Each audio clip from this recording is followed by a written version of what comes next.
So you didn't see it because I just started recording now, but I was joking around, seeing how much junk I could fit into my pocket. And there's a lot. I could fit a lot of stuff in there. That should work though. Hello there, friend. Welcome back to Max Answers Writing Advice Questions and makes dorky jokes along the way. Today, we have a very interesting conversation. A dramatic conversation, if you may. What are we going to talk about today?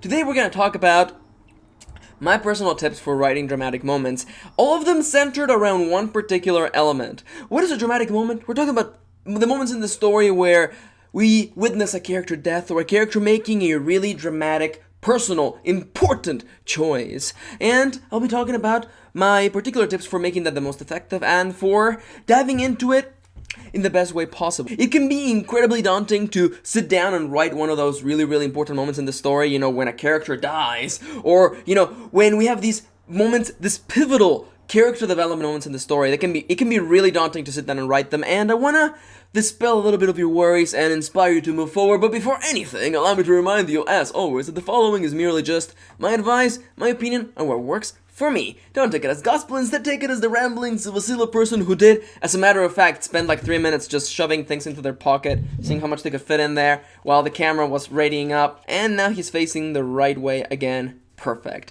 Alright, so, how did this question come to be? There are certain questions that I get all the time, and this is one of those that I get, and I have to stop myself from reacting in a particular way. Why? Because this question is usually phrased along the lines of this. Max, I want to write a scene about X, but I don't want it to be too dramatic, too sappy, too over the top. And as you can tell, I'm like restraining myself from reacting in a very particular fashion, Max said, using their snake voice. Anyhow, why do I react like that? You see, I have a very particular stance in writing. If you've been following these videos, I think you can guess where I'm going with this. And this is literally like, we're starting right now. I'm not just talking and ranting. This is literally the first start of the advice right here. For me, in writing, you can't go into things halfway in. You have to go all the way in. And I know that there's this concern, this fear of making something too sappy, too loovy-doovy, too dramatic, too over the top. But I'm going to tell you this right now. When there's a dramatic point in your story, you have to go all in. You have to go in and just relay that however the characters experience it. There's just really no other way around it. And I've used this metaphor in the past before, but like, you can't cook rice with lukewarm water. It has to be boiling water. And you have to go in. And if the story demands that you are sappy or dramatic or over the top, you go over the top. Going all the way is always more meaningful and more memorable than going halfway. Oh man, I can feel myself ranting. It always gets me. It always honestly gets me when somebody's like, I don't want to make the ending to the book too over dramatic, and I'm like, it's the end of the book! Something dramatic is happening, whether it's a character death or the resolution of somebody's plot, like some character's personal development storyline. It has to be dramatic. This is the time to be dramatic, the time to be over the top, as I am right now. You have to go out and do it. And calming down, settling back, turning on all of my filters. That's me flicking switches, by the way, within the mental dashboard of my mind. And here's the dealio, okay? And I've said this in the past, and I'm going to say it again just so you're very clear on it. For me, my particular stance of writing, and I believe that writing is the act of discovery, and we as the writer have very little control over it. We come in with a mindset and an idea, but ultimately what happens, what devolves, what emerges from it is up to the story themselves. And my particular stand on this is that the characters are always right. I know, this makes me a radical. This makes me like one of those really weird writers, but I think that the characters and the story is always right. If this scene needs to be dramatic, if these characters behave in a dramatic fashion, even if it may be sappy or over the top, that's the way they're reacting, that's the way they're gonna be for this scene.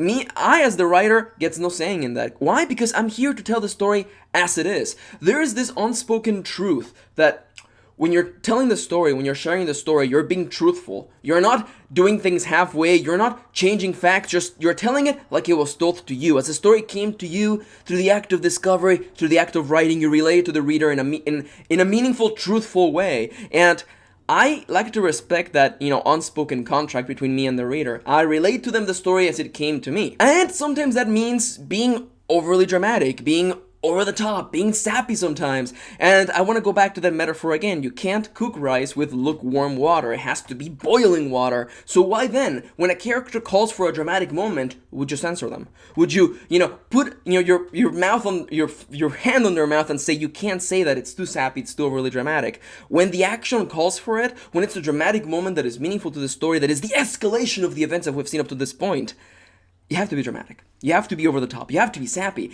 Or you have to be whatever the story demands you to do. I know that some people don't like that and some people disagree with that, and that's okay. We're all different writers, but you're here because you want to see my point of view on how I feel about it. And as for my tips for writing dramatic moments, I think the biggest of them all, the biggest, most important of them all, is to go in and do what the story demands you to do. A lot of people worry about being too sappy, too overly dramatic, too over the top, and ultimately that are your doubts and fears of your own writing style, and that has nothing to do with the story. Most of the art of learning to be a writer, to getting comfortable with writing, is turning off every single one of those things. Turning off your fears and your doubts, and to be able to displace them, put them away so you can focus on what matters. The most important thing, the act of writing, the act of telling the story. Because those fears and those doubts are ultimately there to stop you. They're the barriers that you must overcome, the obstacles that you must get through to be able to tell a story. And giving into them achieves nothing. Giving into them will not create the story that you're meant to write. And I know that I'm going on and on and on, and I get it, but I want to get it through your head.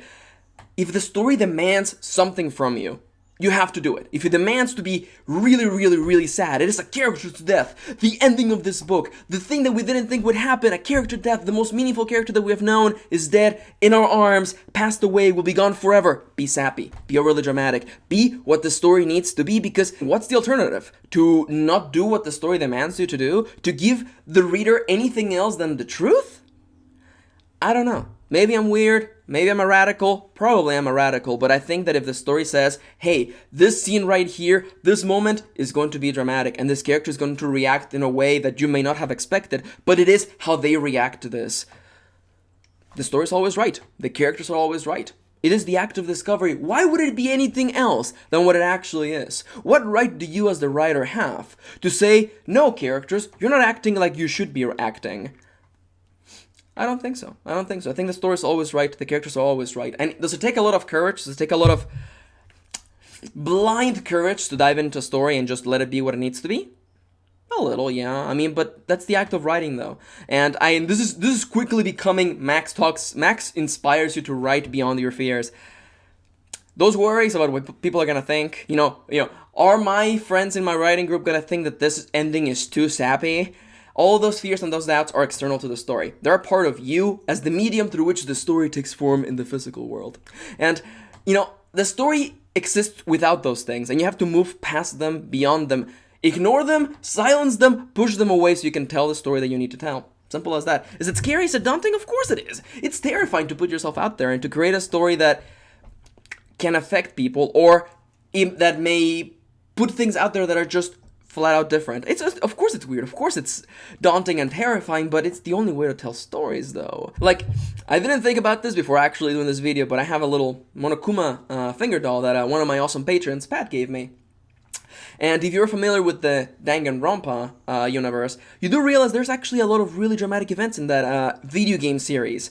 And I always find myself inspired by how dramatic those events can be. And I don't want you to go look them up because they're super spoilerific, but if you're all interested in a really well-written dramatic story about the death of your friends, DanganRonpa does a really good job at being overly dramatic, sappy, and just over the top when it needs to be. But there is something that stuck with me a long time ago, and I kind of want to relay it to you. And the thing is this: one of the few ways to linger in somebody's memory is to exceed their expectations.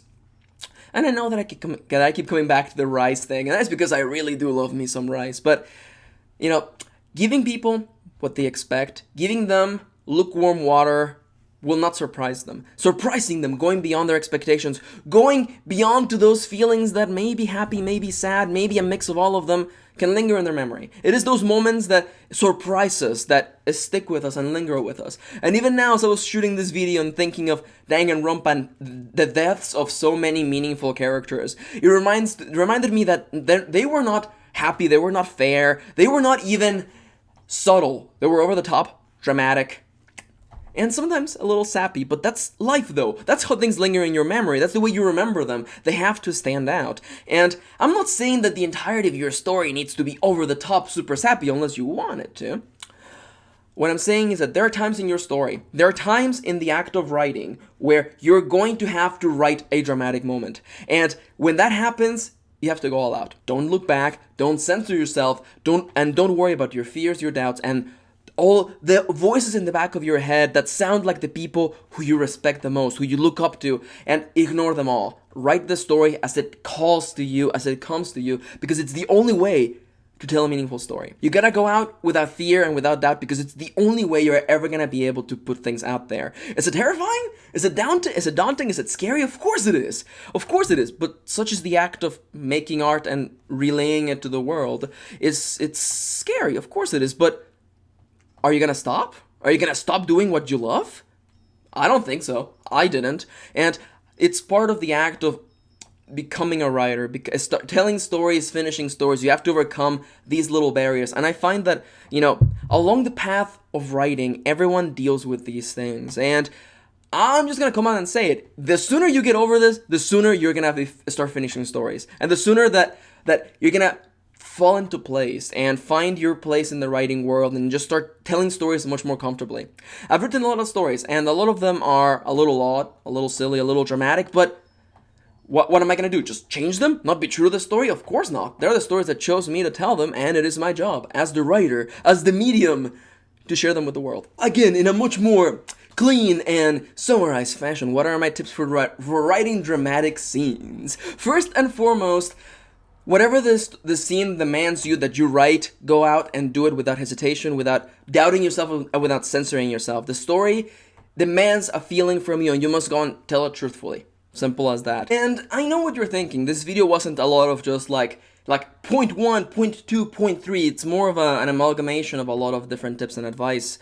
And I want you to take it like that. I actually want you to take it like that, because this is not technique. I'm not teaching you right now technique. I want to teach you values. I want to teach you one of the most important things that at least I found along writing, which is let go of those fears and those doubts.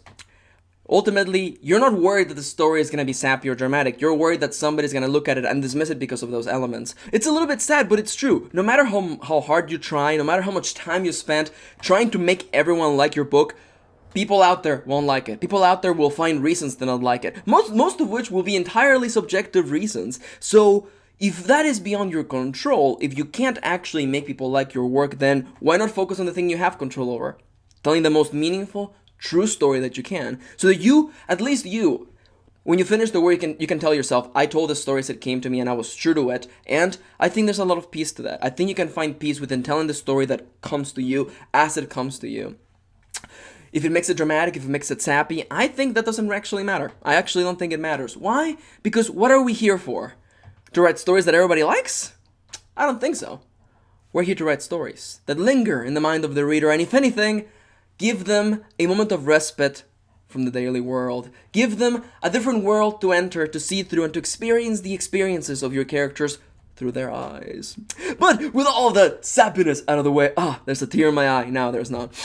With all that silliness out of the way, I want to thank you for watching. This was a bit of an unorthodox video, but I'm a pretty unorthodox person and a radical within the concept of writing, so I think it's rather fitting.